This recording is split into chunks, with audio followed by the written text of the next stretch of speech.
Boa noite, amados. Bom, a apresentação melhor é a de Jesus, né?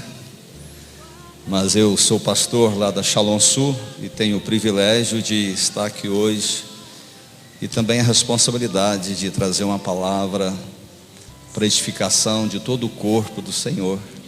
Amém? A palavra do Senhor diz no livro de Amós, do profeta Amós, no capítulo 9, no verso 13, Amós, ele profetizou para Judá em torno de 750 anos antes de Cristo. Amós já estava entendendo e compreendendo o que ia acontecer nos últimos dias, da igreja dos últimos dias. 750 anos antes de Jesus, Amós já teve a revelação, e diz aqui o texto: eis que vem dias, diz assim comigo, eis que vem dias, e vira para o seu irmão e diz para ele: já chegou esses dias. Não, mas fala com fé, já chegou esses dias. Nós estamos vivendo esses dias, amados, dias de vidas preciosas. Se eu e você estamos aqui, porque fomos alcançados pela palavra que foi semeada no nosso coração, por alguém que entendeu que eu e você somos vidas preciosas. E Amós, compreendendo isso, ele diz: eis que vem dias, diz o Senhor, em que o que lavra segue logo ao que ceifa, e o que pisa as uvas ao que lança a semente. Os montes destilarão mosto, e todos os outeiros se derreterão. Amém? Essa é a palavra que Deus deu para Amós, anos antes de Jesus ensinar os discípulos o ide e fazei discípulo. Amós já compreendeu isso, porque Deus é o maior dos agricultores que existe. Deus é o maior semeador que existe. A intenção de Deus é ter uma grande colheita, encher os céus, esvaziar o inferno. Por isso Deus deu a Amós esta palavra. Amós está declarando aqui que chegará um tempo em que as coisas acontecerão de uma maneira tão rápida, que aquele que está, olha aqui, aquele que está lavrando a terra, vai seguir logo atrás daquele que está colhendo, da ceifa. Não haverá mais tempo. Aquele que está colhendo vai seguir atrás daquele que está lavrando. Aquele que está lavrando vai seguir atrás daquele que está colhendo. Isso fala da urgência da pregação do Evangelho. E às vezes nós estamos esperando um anjo descer e falar conosco. A aparição de um anjo com um espírito evangelístico e nos desafiar a fazer isso. Mas a palavra para nós nesses dias é não perder mais tempo. Não há mais tempo a perder. Amós fala que isso vai acontecer de uma maneira muito rápida, e eu declaro isso, que as bênçãos do Senhor serão tantas que não dará tempo mais de preparar a terra. Amém ou não? Porque às vezes nós estamos esperando a preparação da terra. Estamos esperando alguém primeiro gradear a terra, olhar para o solo, um solo ainda duro, turrões, cheio de relevos, um solo seco, um sol terrível. Às vezes nós estamos esperando uma nuvem tapar o sol, alguém preparar a terra, preparar o solo, gradear a terra, passar o nivelamento da terra, jogar ali os fertilizantes necessários. Se for uma terra ácida, vamos jogar os fertilizantes necessários para que a nossa cultura seja bem feita. Às vezes nós estamos esperando tudo ficar pronto para a última coisa ser o lançamento da semente.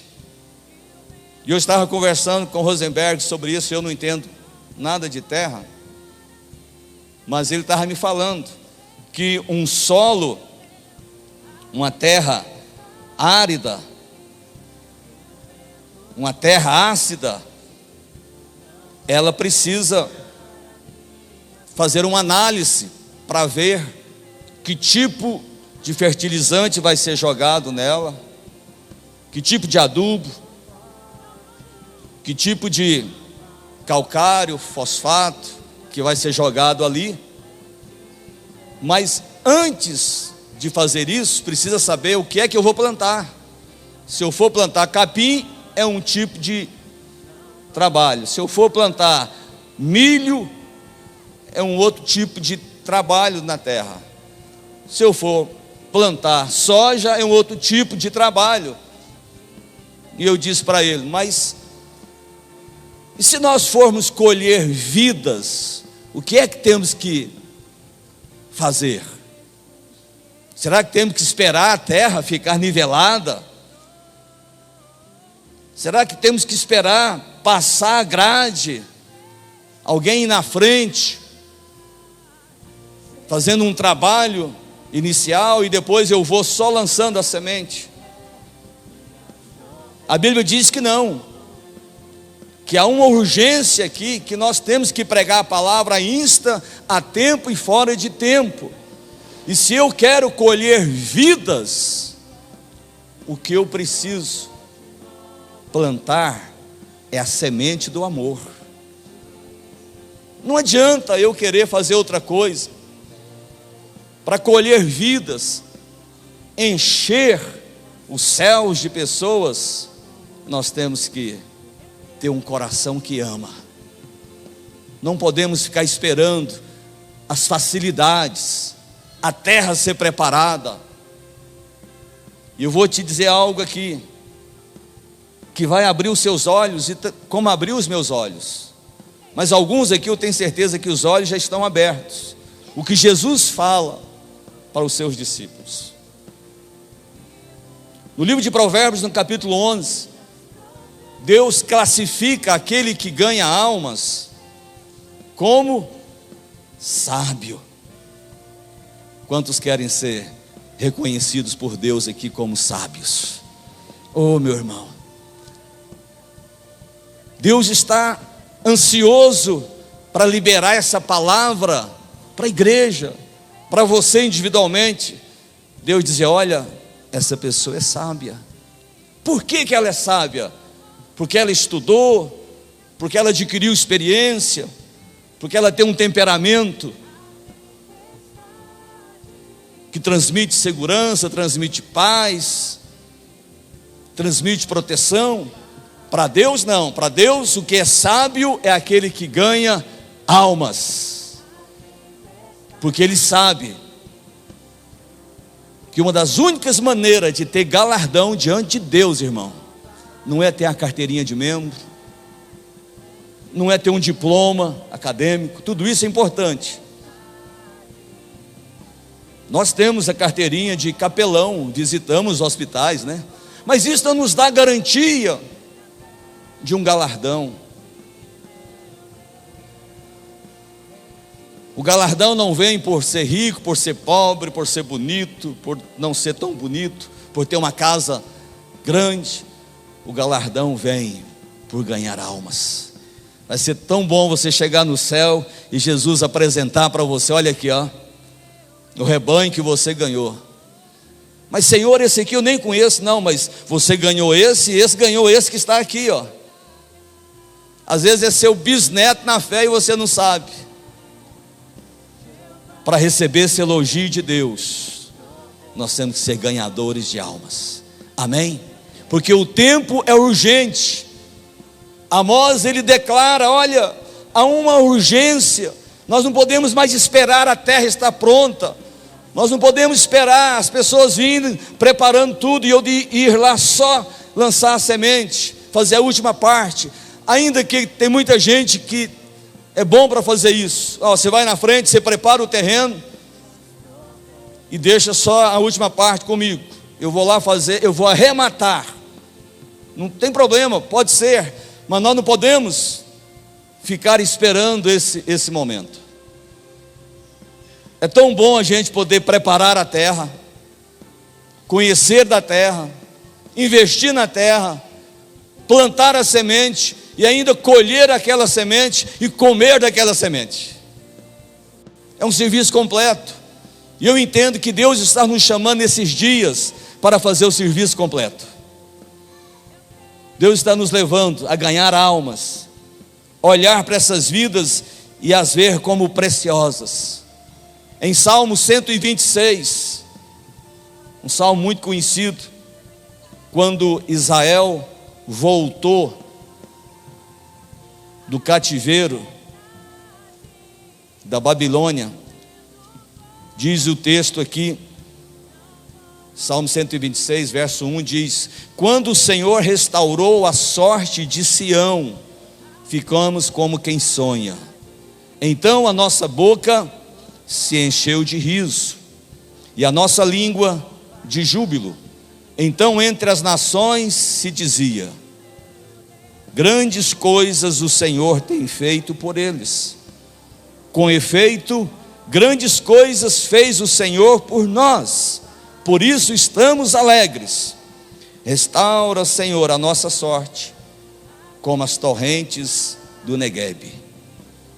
Os que com lágrimas semeiam, com júbilo ceifarão. Quem sai andando e chorando enquanto semeia, voltará com júbilo, trazendo os seus feixes. Amados, presta bem atenção nisso. Esse salmo foi escrito como um cântico.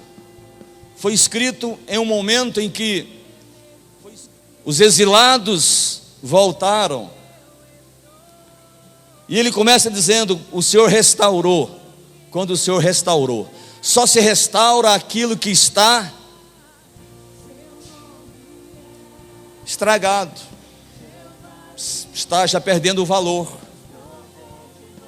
Às vezes um quadro, uma pintura, uma roupa velha que a pessoa gosta de usar, então eu vou restaurar ela. Mas aqui está falando de vidas. Deus restaurou vidas, e eles ficaram como quem sonha. Deus trouxe de volta os sonhos àquelas pessoas. Deus trouxe de volta a alegria àquelas pessoas. Aqui diz que a boca deles, o rosto se encheu de riso e a língua de alegria.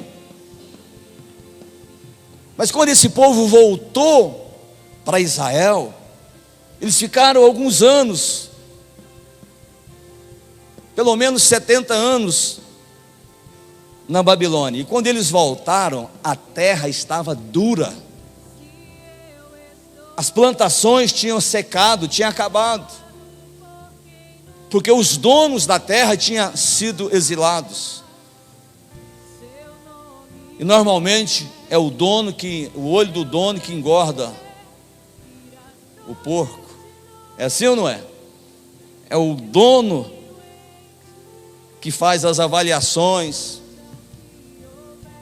E o povo da terra não estava lá. E quem ocupou aquela terra não cuidou da terra. Então quando Deus trouxe eles de volta, e eles começaram a preparar aquela terra que estava dura, seca, tudo tinha morrido. Eles pegavam o enxadão e batiam na terra. Você já furou buraco em terra dura? Um enxadão batia, dava só o tinado, o tinido, ele subia. Eles não conseguiam cavar, preparar a terra. Eles não conseguiam mexer naquela terra e deixar ela pronta para o plantio, mas eles estavam alegres.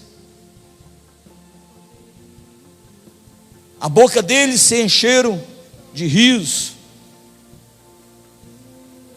de alegria, de cânticos, porque eles falaram: olha, as pessoas estão dizendo que grandes coisas o Senhor tem feito por nós. As pessoas estão vendo isso, mas elas não sabem o trabalho que é para nós começarmos de novo aqui, plantar, preparar essa terra. Por isso o texto diz que ele fala: restaura, Senhor, a nossa sorte como as torrentes do Negueb. O Negueb era no deserto e as chuvas eram esporádicas, mas quando vinha a chuva, ela descia em toda a campina e molhava toda a terra. Por isso eles começaram a falar: Senhor, molha a nossa terra, restaura a nossa vida, como o Senhor faz no Negueb. E aí ele arremata dizendo: aqueles que com lágrimas semeiam. Não é fácil semear. Às vezes nós vamos encontrar terra dura, vamos encontrar terras secas, pessoas tão vazias, tão amargas, pessoas de difícil acesso, mas nós vamos semear. Vai ser com lágrimas. O projeto Vidas Preciosas muitas vezes vai depender de lágrimas, joelhos no chão, uma semeadura difícil, mas não impossível, porque ele diz: com júbilo vão ceifar. Vai chegar a hora da ceifa, amém, irmãos? Você crê nisso? Quantas pessoas você já está olhando, orando, você já está de olho nela, você está pensando: olha, essa pessoa vai estar comigo na igreja, ela é terra dura agora, estou batendo um enxadão, está indo e voltando, mas Deus vai te dar estratégias. Você vai pegar esse versículo de Amós e vai falar: Senhor, eu vou logo atrás daqueles que estão colhendo, não há mais tempo, eu vou ceifar com júbilo quem sai andando e chorando enquanto semeia. Às vezes nós choramos por causa das injustiças que nós vemos no nosso país, injustiça que você vê nas famílias, pessoas carentes, necessitadas, e às vezes você está chorando enquanto você está semeando, está vendo aquela situação daquela família, você fala: poxa vida, Senhor, me ajuda a ajudar essa família. E aí o Senhor está dizendo: voltará com júbilo, trazendo os seus feixes. Isso é a certeza da colheita. Quantos têm certeza da colheita aqui, meu irmão? Não sinta que não vai acontecer nada. Vai acontecer sim. Você vai olhar para aquilo que você semeou e você vai ter o resultado, em nome de Jesus. Pessoas virão, pessoas estarão aqui, vidas preciosas estarão aqui, amém? Agora, o que é que determina um ganhador de alma? O que é que faz uma pessoa ganhar alma? Eu já dei uma dica aqui logo no início. O que determina um ganhador de almas é o amor, é a fé, é a determinação, é a coragem. Você vai enfrentar a terra seca, a terra dura, mas você não vai desistir, porque você tem certeza da colheita. O Senhor nos resgatou para isso. O Senhor trouxe sonhos para nós, nos tirou do exílio, nos tirou do pecado, nos fez sonhar novamente, colocou coisas maravilhosas dentro de nós, para que nós tivéssemos a certeza da colheita, porque um dia nós fomos a colheita de alguém. Um dia você fez parte da colheita de alguém que semeou sobre a sua vida, alguém que acreditou, alguém que tinha certeza que ia voltar com júbilo, trazendo os feixes.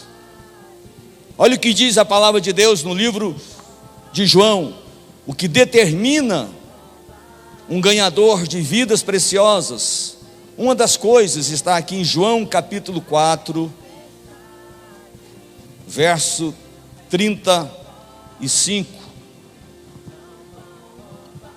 João 4,35 diz assim: não dizeis vós que ainda há 4 meses até a ceifa? Eu, porém, vos digo: erguei os olhos e vede os campos, pois já branquejam para colheita.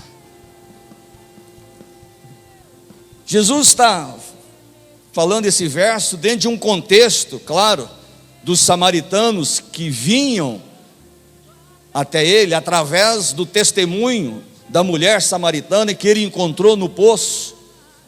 E esse texto, essa história é muito conhecida. E quando Jesus vê os discípulos chegando até ele, e logo em seguida veio também algumas pessoas de Sicar, da terra de Samaria, Jesus fala: olha, vocês estão falando que há 4 meses ainda até a ceifa. Jesus não está falando de campos naturais, ele não está falando do trigo, ele está falando de pessoas. Ele disse: olha, erguei os vossos olhos e vede, os campos já estão prontos. Jesus está dizendo aqui como Amós, dizendo: olha, não há tempo mais, nós precisamos colher o que já foi até plantado. Você sabe que muita gente já plantou a boa semente, e eu acredito que há muitas pessoas perto de nós, no nosso bairro, no nosso trabalho, que alguém já preparou a terra. Se você tem dificuldade de preparar a terra, saiba que o texto de Amós, e esse que Jesus está dizendo aqui, ele está falando: olha, preocupa com a preparação da terra não, porque a urgência é grande e os campos já estão prontos. Não tem justificativa e nem desculpa, porque você não sabe pegar no enxadão para cavar o buraco, para plantar a semente. Não precisa, agora já é a hora da colheita. Amém, meu irmão? Há muitas vidas preciosas esperando a gente trazê-los. Tem gente esperando só um convite. O que Jesus diz aqui, e que eu falo para você, o primeiro fator para ser um ganhador de alma é erguer os olhos. Jesus levou aqueles discípulos a erguer os olhos, a olhar para as pessoas que estavam chegando. Os discípulos estavam olhando para si mesmos. Os discípulos não tinham compreensão evangelística ainda de Jesus. Então a primeira coisa que determina, primeiro fator que determina um ganhador de alma, é você erguer os olhos e ver os campos. Os campos estão lá no seu trabalho, na sua universidade, no seu colégio, na sua família. Há campos, nós só precisamos erguer os nossos olhos agora. Eles já estão prontos, irmãos. Quer te animar, te desafiar. Às vezes não vai haver necessidade de você preparar a terra. Às vezes não é a sua praia, a sua área. Não, eu não consigo preparar a terra. Mas alguém já preparou. Eu tenho certeza absoluta que os campos que estão próximos de você, muitos estão prontos. É só convidar. Esses dias nós fizemos um trabalho de entrega desses panfletos aqui. Nós marcamos um mutirão para entregar panfletos lá na Shalom Sul. Convocamos todos os pastores, as suas macrocelas, e fizemos 2.600 panfletos. Eu achei pouco, mas foi só para animar um pouquinho as pessoas, só para começar, só para despertar. E distribuímos os panfletos na mão dos pastores, e cada um deles entregou para os seus discípulos, e saímos no bairro, organizamos ali as ruas, cada pastor pegou uma região, e cada irmão das macros pegou uma rua. Nós mandamos de 3 em 3, para não ter problema, porque se manda de 2 em 2, um corre, fica só um, ele fica sozinho. Então, quem tem 2 tem 1, quem tem 3 tem 2, quem tem 1 não tem nada, né? Então nós mandamos de 3 em 3, e nós saímos. E uma das irmãs, muita gente conhece ela aqui, a Nilda Velasco, esposa do irmão Íris. A Nilda é uma das dinossauras da igreja. Ela vinha quando era ranchão, quando o ônibus parava lá no quartel e tinha que vir a pé.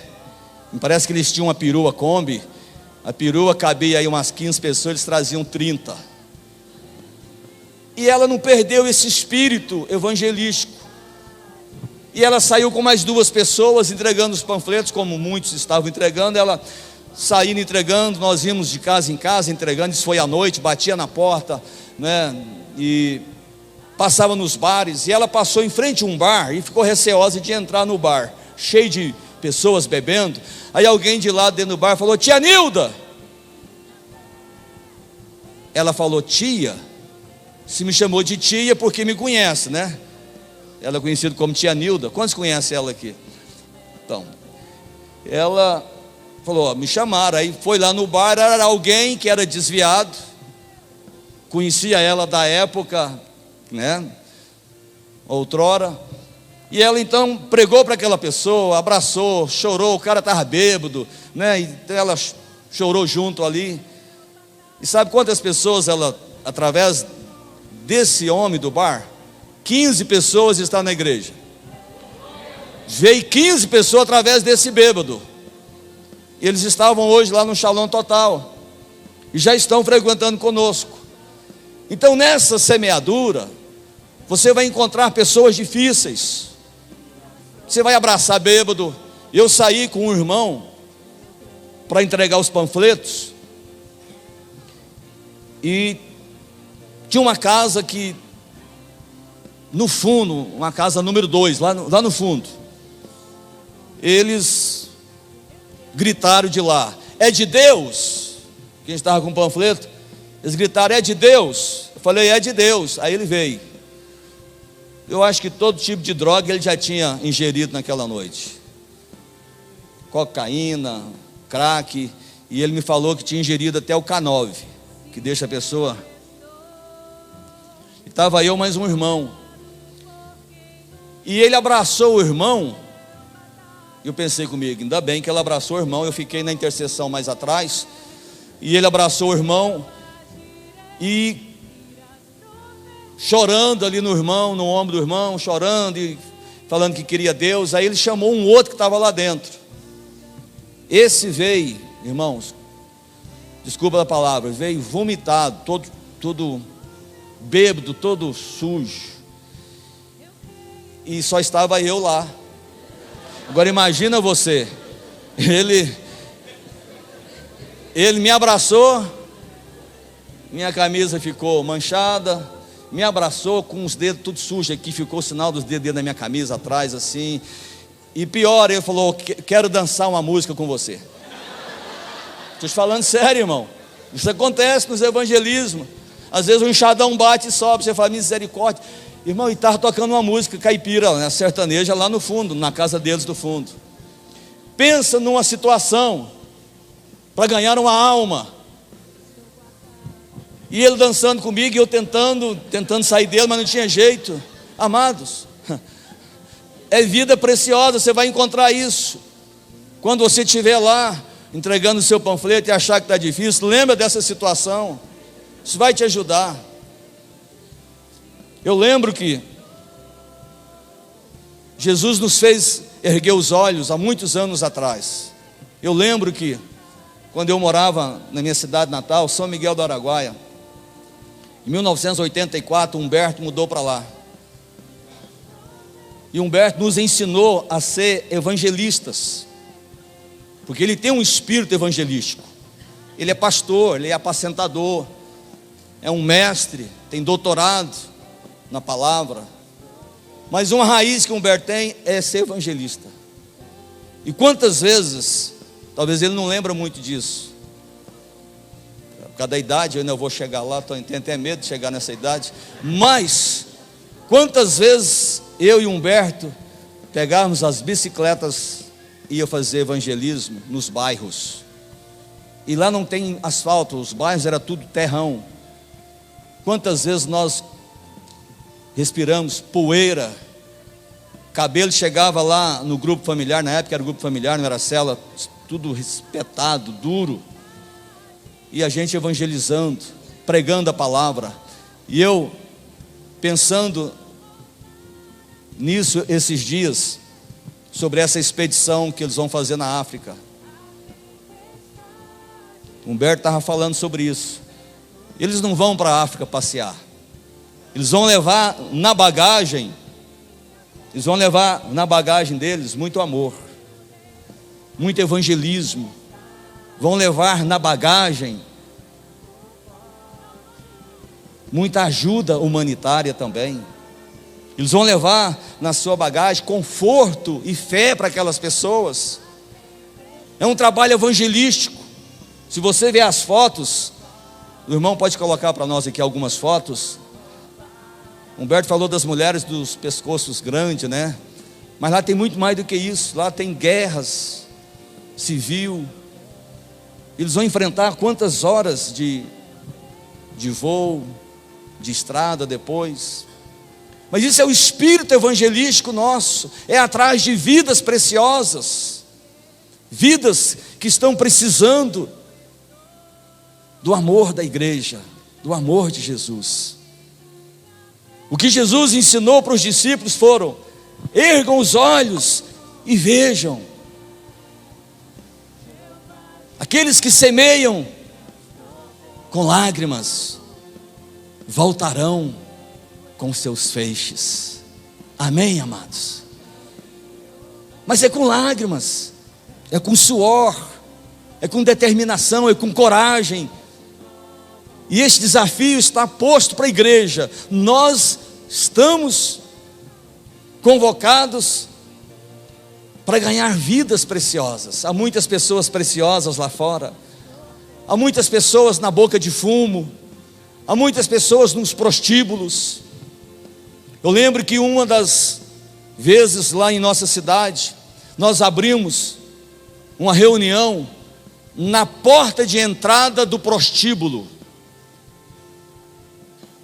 E nós recebemos a unção e a oração do Humberto na época. Ele ficou preocupado com isso, mas nós éramos jovens, né, na época. E como diz Humberto, eu ainda sou, não parece, mas sou, né? Nós éramos muito jovens, discipulados por ele, para evangelizar. Não tinha sentido ser crente se não fosse evangelista. E tivemos que aprender a evangelizar em situações muitas vezes difíceis. E eu hoje acredito que o evangelismo hoje, com todo o respeito com o momento, está muito mais fácil do que antigamente. Hoje nós temos redes sociais, hoje nós temos acesso às pessoas, as pessoas aceitam você falar, ainda que a ideologia de gênero esteja aí, ainda que a linguagem neutra esteja aí, ainda que a perseguição religiosa esteja aí. Mas naquela época, você ia falar de Jesus, a pessoa não queria saber. Hoje as pessoas pelo menos param e ouvem você, e se tornam até mesmo religiosas.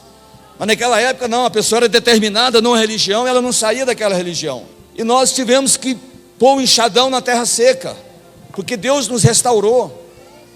E nessa época nós fomos abrir um ponto de pregação na porta de entrada das casas de Meretrício. Cidade pequena, às vezes tem ali 10, 15 casas, é o bairro da prostituição. E lá a primeira casa era de um pessoal que estava convertendo, e eles estavam sofrendo porque as casas seguintes, os vizinhos, já eram de prostituição. Era um som muito alto, era terrível, era dia e noite aquilo. Então para nós era um desafio ir ali. Então alguns jovens, nós pedimos para as irmãs não irem, e só os irmãos, porque era uma situação muito difícil. E nós chegamos lá, preparados, ungidos com óleo, temerosos, com medo, porque alguns jovens eram menores de idade. E se alguém visse algum dos jovens caminhando naquela região, quem passava para aquela região já era julgado como se já estivesse lá no prostíbulo, lá nas casas do meretrício.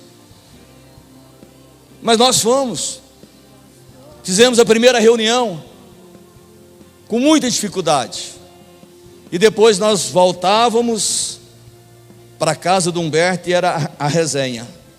Aí nós chegávamos lá, ia falar como é que foi, o que um tinha feito, a bobagem que o outro falou e tal. E nós íamos conversar e aprender melhor com eles, com a Rob e com o Humberto. Então tinha tudo isso, tinha esses momentos também. E nós continuamos com a reunião lá, íamos de bicicleta, com medo de ninguém nos ver, porque não podia ver a gente indo lá à noite. Para finalizar a história, sabe o que aconteceu? Algumas pessoas que iam para as casas de meretrício paravam e viam a gente tocando violão, tocando um pandeiro, porque as reuniões não eram dentro das casas, era no terreiro da casa, do lado de fora. Punha uma lamparina ali, né? Uma luzinha pequena ali, e ficavam os irmãos todos em volta, tocando pandeiro, tocando violão e cantando, e ali a poeira subia, irmão. Então muita gente que ia, parava ali. Nós ganhamos muitas pessoas ali, talvez 30 pessoas. Esse bairro, essa região do meretrício, foi mudando, a igreja foi empurrando eles para fora. As reuniões foi empurrando eles para fora. Foi empurrando, empurrando, empurrando. Sabe o que aconteceu hoje lá? Hoje é uma congregação, é uma igreja. Acabou o bairro meretrício. Mas por quê? Porque alguém começou um trabalho. As portas do inferno não vão prevalecer contra a igreja. Isso é porta do inferno, irmão. Porta do inferno não é quando está tudo bem, tudo fácil. Saquear o inferno é entrar lá na porta. Sabe o que é a porta? A porta é a entrada. Você vai entrar numa casa e você entra pela porta, e você já vê algumas coisas lá dentro da casa. A porta do inferno é assim. Você abre a porta do inferno, você já vê lá dentro as pessoas que já estão quase sendo jogadas lá. Então você puxa eles. Às vezes você pode até queimar a mão um pouco lá no fogo do inferno, mas você falou, rastei da boca do diabo. Porque Deus nos ensinou a erguer os olhos. Amém? Erguer os olhos, tirar os nossos olhos de nós mesmos, tirar os nossos olhos do nosso umbigo e olhar as necessidades. O Senhor disse, olha, erguei os vossos olhos e vede que os campos já estão prontos. Eu quero deixar essa palavra para você hoje. Os campos já estão prontos. O que é que está faltando? Tira os olhos de você, das suas limitações, e fala, Senhor, eu quero ganhar almas para o Senhor. Todos nós somos ganhadores de alma. Todos nós somos chamados a ganhar almas. Amém? Queria que você ficasse em pé e nós vamos ler o último texto. Em Mateus capítulo 9.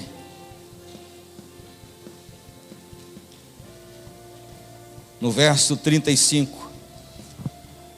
Nós temos muitas histórias de evangelismo para edificação da igreja. Mas você também tem a sua história, e você vai contar a sua história um dia. Como Deus te usou. Como Deus te usou nessa urgência do evangelismo. Olha o que diz Mateus capítulo 9, verso 35. E percorria Jesus todas as cidades e povoados, ensinando nas sinagogas, pregando o evangelho do reino e curando toda sorte de doenças e enfermidades. Vendo ele as multidões, compadeceu-se delas. Para você ver alguém, você precisa erguer os seus olhos. Jesus viu a situação daquelas pessoas e ele se compadeceu. Ele teve compaixão. É uma preposição aqui, né? Compaixão. Ele teve sentimento. Para nós pregarmos a palavra, temos que ter compaixão. Deus quer gerar compaixão em nós nessa noite. Se você já tem, Deus quer aumentar ela. Deus não quer que ninguém se perca. As vidas são preciosas, assim como eu e você somos preciosos. Se cada um aqui de nós ganharmos uma pessoa até o final do ano, nós vamos dobrar o número de pessoas na igreja.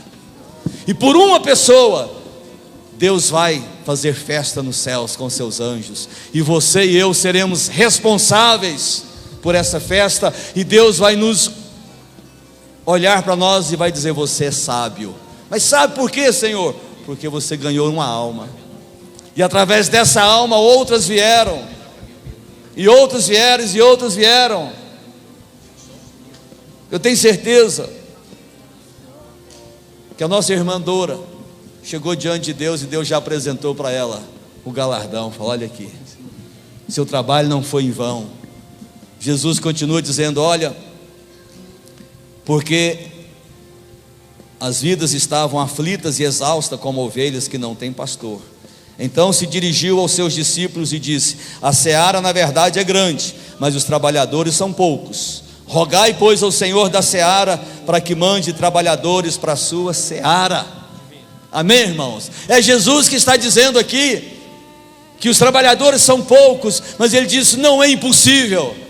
Vamos rogar ao Senhor que mande trabalhadores. E nessa noite eu queria orar em cima disso, porque eu tenho certeza que você já ergueu os seus olhos, você já está olhando, você já está vendo a necessidade, você já foi desafiado pelos presbíteros da igreja, pela visão da igreja, você já foi desafiado a ganhar vidas preciosas.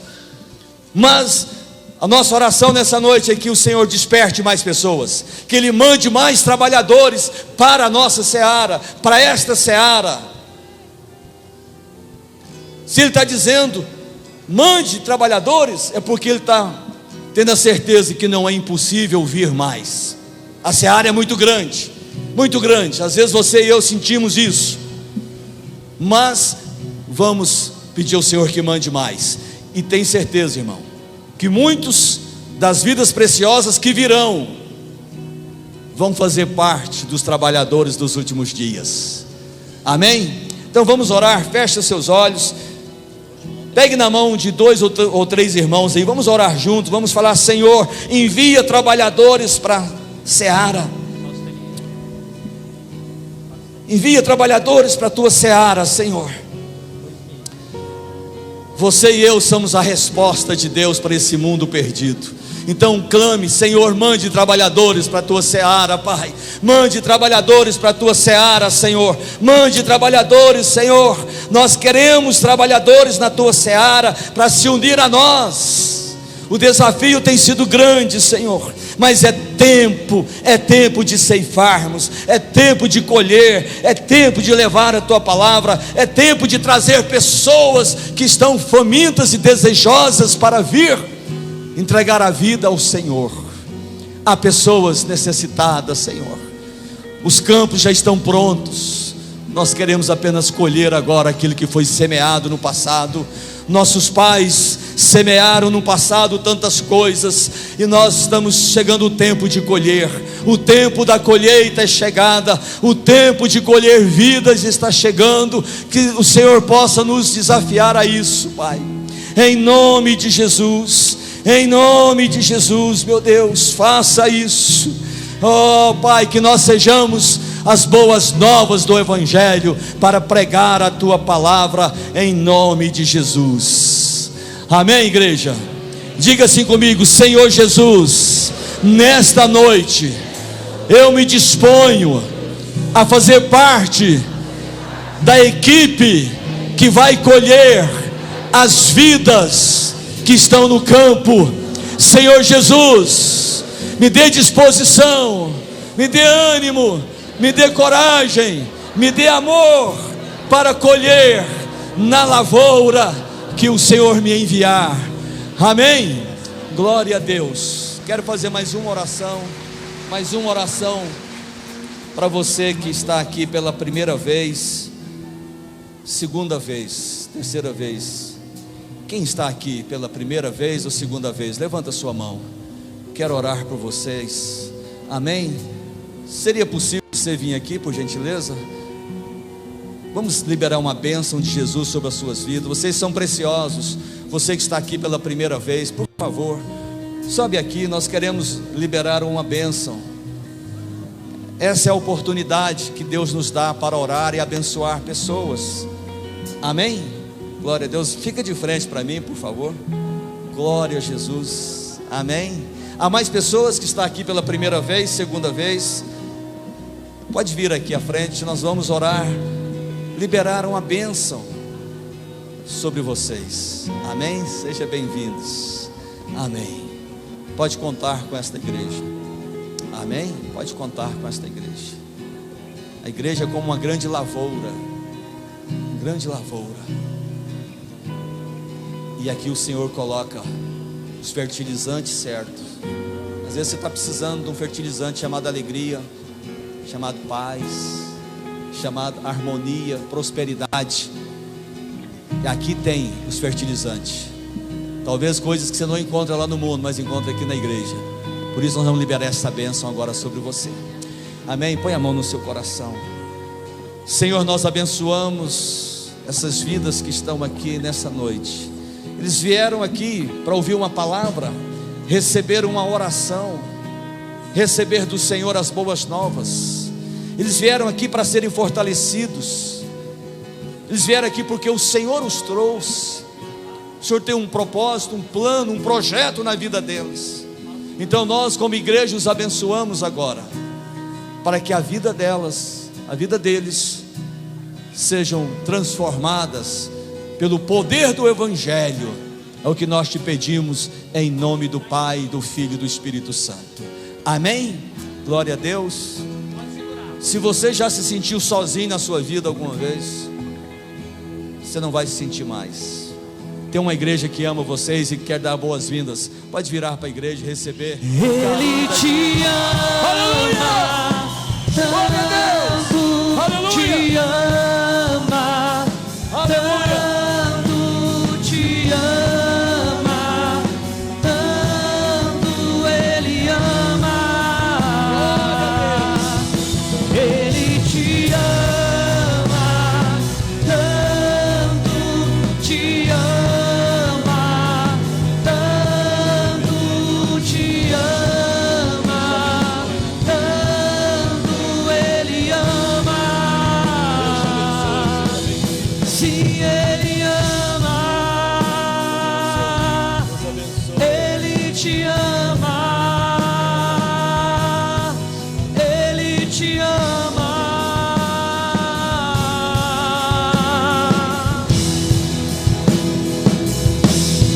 Amém. Ele te ama. Vocês podem acompanhar o pastor Sérgio. Ele vai dar um presente para vocês e fazer mais uma oração abençoando a sua família. Deus abençoe os irmãos. Amém, pastor Silvio.